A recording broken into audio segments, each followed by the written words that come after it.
This was not meant as a show of force aimed at China or any other rising power in the region. Instead, the U.S. and the Philippines insist these joint military exercises are only meant to increase cooperation between allies. But while this was going on in the Philippines, the U.S. was involved in a similar exchange with Vietnam. All this while tension with China escalates because of territorial disputes over the Spratly Islands in the South China Sea. Vietnam and the Philippines accuse China of being increasingly aggressive, and like others in the region, both countries are modernizing their military and depending on the U.S. for help.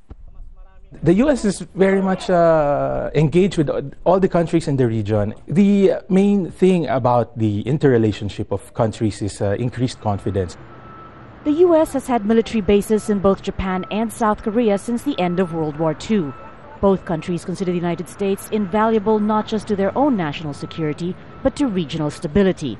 The U.S. presence is seen as containing both a potentially problematic nuclear arms race and China's emergence as a superpower.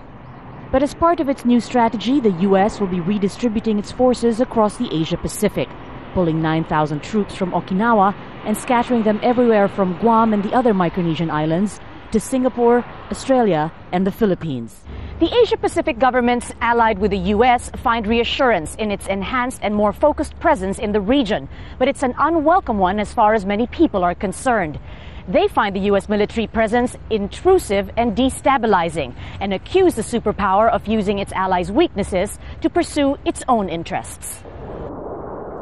But China has increased its military spending and recently held its own military exercises with Russia.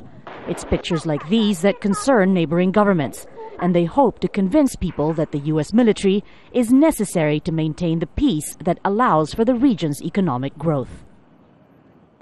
In Manila, protesters gather in front of the Chinese embassy, angry at a recent maritime standoff between Philippine and Chinese ships.